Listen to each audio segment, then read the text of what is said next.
వేరికోసిల్ అవ్వచ్చు.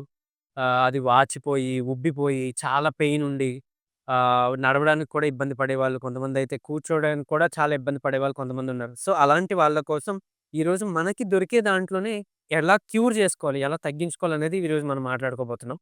ఈ హైడ్రోసీల్ గాని, వేరికోసీల్ గాని ఏంటి అనంటే అండి, మెయిన్‌గా ప్రెషర్ ఏదైనా ఫార్మ్ అయిపోయి, లేదంటే కొంతమందిలో ఇన్ఫెక్షన్స్ వచ్చిన టైంలో సో, లోపల అదంతా కూడా అక్యుములేట్ అయిపోయి, లిక్విడ్ అక్యుములేట్ అయిపోయి అదేమంటే కిందకి జారినట్టో, లేకపోతే ఎక్కువ వాపు, నీరు పట్టడం అట్లా జరుగుతా ఉంటది. కొంతమంది ఏంటి అనంటే ఏదైనా అనుకోకుండా జారినప్పుడు సో, అవి స్వెల్లింగ్ వచ్చేసి ఇన్‌ఫ్లమేషన్ ఉంటుంది. సో, అలాంటి వాళ్ళ కోసం మనం ఏం చేయొచ్చు అనంటే గనక యాంటీ ఇన్‌ఫ్లమేటరీ ఫుడ్ కంపల్సరీ తీసుకోవాల్సిందే. అంటే ఇప్పుడు మళ్ళీ దానికొక మెడిసినో, మనం అంటే ఆ ఇన్‌ఫ్లమేషన్ తగ్గించడానికి, ఆ వాపు తగ్గించడానికి, ఆ పెయిన్ తగ్గించడానికి మనం పెయిన్ కిల్లర్స్ దగ్గరకో, ఎనసైడ్స్ దగ్గరకో అట్లా వెళ్ళిపోయే కన్నా మన ఇంట్లో దొరికే దాంట్లోనే ఎట్లా చేసుకోవచ్చనేది మనం ఈరోజు చెప్పుకోబోతున్నాం. సో, యాంటీ ఇన్‌ఫ్లమేటరీ ఫుడ్‌లో ఏంటి అనంటే మొదటిది పసుపు చాలా బాగా హెల్ప్ అవుతుందండి. అండ్ ఈవెన్ వెల్లుల్లిపాయ కూడా. సో, పసుపు పచ్చిగా అంటే మీరు ఒక అర టీ స్పూను ఏదైనా గోరువెచ్చని నీటిలో కలిపి మీరు తాగినా, లేదు అనంటే వెల్లుల్లిపాయ 1 లేదా 2 వెల్లుల్లిపాయ రెబ్బలు మీరు తీసేసి దాన్ని పరగడుపున తీసుకున్నా, తేనెతో కలిపి తీసుకున్నా గానీ పర్వాలే. ఈ వెల్లుల్లిపాయని తీసుకుంటే బ్లడ్ సర్క్యులేషన్ అది పెరిగి, అక్కడున్న ఇన్ఫెక్షన్ అది త్వరగా తగ్గడానికి, తర్వాత ఇన్‌ఫ్లమేషన్ తగ్గడానికి, పెయిన్ తగ్గడానికి చాలా చాలా బాగా ఉత్తమంగా పనిచేస్తుంది. అండ్ మోర్ ఓవర్ ఎక్స్‌టర్నల్‌గా మనం వాడుకోవాలి అనంటే గనక మనకి బయట దొరికే అత్తి పత్తి అంటాం. అంటే టచ్ మీ నాట్ ప్లాంట్. మీరందరూ చూసే ఉంటాం. మనం ముట్టుకుంటే ముడుచుకుంటా ఉంటది. సో, ఏదైతే ఆకులున్నాయో దాన్ని మీరు నూరి రసం తీసి, ఆ వృషణాలకి మీరు పైన అప్లై చేసుకుంటూ రోజు ఉంటే గనక హైడ్రోసీల్ గాని, వేర్కోసీల్ గాని వీటి వల్ల వచ్చే ఆ స్వెల్లింగు, ఆ పెయిన్‌కి సంబంధించి ఇదన్నీ కూడా తగ్గుముఖం పడతది. అండ్ ఏదైతే ఆ కిందకి జారి అట్లా ఉండిందో అది టైట్ అవ్వడానికి కూడా మనకి అత్తి పత్తి చాలా బాగా ఉపయోగపడుతుంది. అండ్ ఈవెన్ సెక్సువల్ హెల్త్‌కి కూడా చాలా బాగా హెల్ప్ అవుతుందండి. ఈ అత్తి పత్తి ఆకులనేవి. సో, నూరి అది పెట్టుకోవచ్చు. ఒకవేళ ఇది దొరకట్లేదు అని అనుకుంటే గనక ఇప్పుడు సీజన్ బొప్పాయి, పపాయ వస్తుంది. బొప్పాయి ఆకులు దొరికితే మరీ మంచిది. దాన్నైనా మీరు నూరి బొప్పాయి ఆకులు తీసుకొని నూరి కొంచెం పేస్ట్‌లా చేసుకోవడానికి ఏదైనా మంచి నెయ్యి గాని, లేదా పాలు గాని కలపొచ్చు. లేదు అనంటే బొప్పాయి పండు లేదా కాయను దాన్నైనా సరే మీరు మెత్తగా నూరేసి పాలలో గాని, లేదంటే నెయ్యిలో గాని కలిపేసి, ఆ వృషణాలకి మీరది పట్టించి రాసి రోజు ఎక్స్‌టర్నల్‌గా అప్లై చేసుకొని, కనీసం ఒక 2 అవర్స్ అట్లా వదిలేసుకొని, లేదా అట్‌లీస్ట్ ఉదయం పెట్టేసుకొని రాత్రి వరకు ఉంచుకోవచ్చు. లేదా రాత్రి పెట్టుకొని ఉదయం దాకా ఉంచేసుకోవచ్చు. ఇలా చేస్తే కూడా స్వెల్లింగు, పెయిను చాలా బాగా రిలీవ్ అవుతుందండి. అదొకటి చేయొచ్చు. అండ్ మోర్ ఓవర్ ఇప్పుడు ఈ సైజ్ పెరిగిపోయి ఇబ్బంది పడేవాళ్ళు ఏదైతే ఉందో, వాళ్ళకి ఏంటంటే క్యాస్టర్ ఆయిల్ చాలా బాగా ఉపయోగం. సో, ఆముదం అనేది మీరు రాసుకుంటా ఉండండి. ఆముదం తీసుకొని మీరు దాన్ని ఆ వృషణాలకి, ఆ టెస్టిస్‌కి అప్లై చేయొచ్చు. పోక్ రూట్ అని చెప్పి మనకి దొరుకుతుంది ఆన్‌లైన్‌లో. ఒకవేళ పోక్ రూట్ మీకు అవైలబుల్ ఉంటే గనక, దాన్ని తెచ్చుకొని, ఒక కప్పు ఆముదంలో ఆ పోక్ రూట్‌ని కొంచెం అంటే ఆ వేరుని వేసుకొని లో ఫ్లేమ్‌లో మరిగిచ్చుకొని, దాన్ని మీరు అప్లై చేసినా అమోఘంగా పనిచేస్తుంది. ఇవి దొరకని పక్షంలో ఇబ్బందేం లేదు. ఇప్పుడు చెప్పుకున్న ఆముదం గాని, బొప్పాయిది గాని ఇవన్నీ కూడా మనం వాడుకోవచ్చు. అండ్ ఇంటర్నల్‌గా త్రిఫల. సో, మీకు ఆయుర్వేదిక్ స్టోర్స్‌లో దొరుకుతుంది. ఆన్‌లైన్‌లో అవైలబుల్ ఉంటుంది.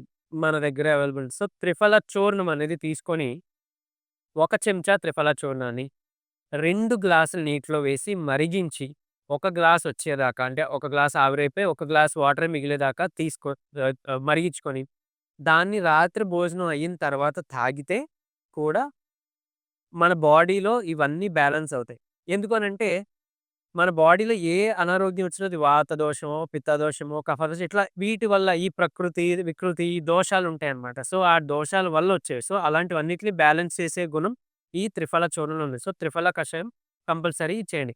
అలానే మీకు టీ అలవాటుండొచ్చు, కాఫీ అలవాటుండొచ్చు. కానీ ఒక పూట కనీసం ఒక పూట గ్రీన్ టీ లేదా మందారం టీ అని దొరుకుతుంది. ఈ రెండిట్లో ఏదో ఒకటి లేదా 2 వాడుకోవచ్చు.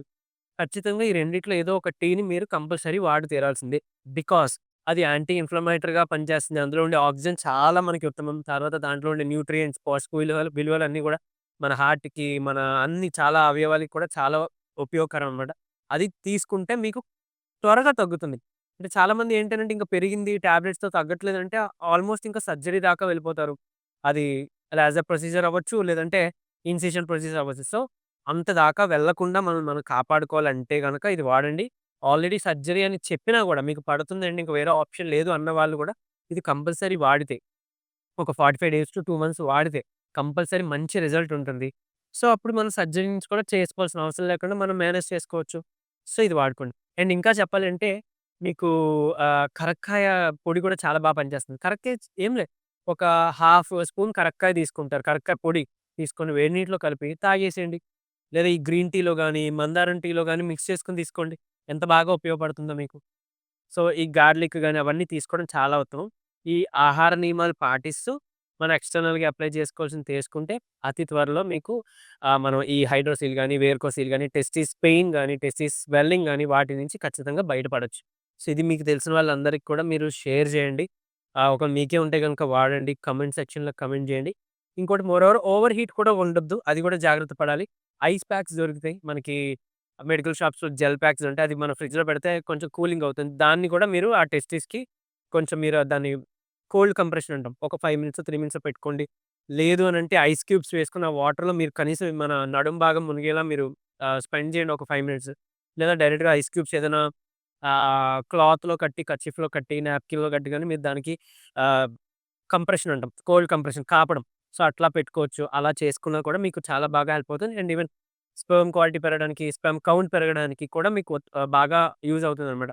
బికాజ్ టెస్టోస్టెరాన్ లెవెల్స్ చాలా బావుంటేనే గనుక సెక్షువల్ హెల్త్ గాని, రిప్రొడక్టివ్ ఆర్గాన్స్‌కి సంబంధించి అంటే మేల్ రిప్రొడక్టివ్ ఆర్గాన్స్ సంబంధించిన హెల్త్ కూడా బావుంటుంది. మీ బాడీలో శక్తిగా ఉండడానికి కూడా అది టెస్టోస్టెరాన్ లెవెల్స్ అన్నీ చాలా బాగా ఉండడం కూడా మనకి ఇంపార్టెంటే. సో, అది కూడా ఇంప్రూవ్ చేసుకోవడానికి ఈ ice baths, ice cold compression అనేవి బాగా ఉపయోగం అనమాట. సో, ఇది పాటించండి. మీకు తెలిసిన వాళ్ళందరికీ షేర్ చేయండి. Thank you.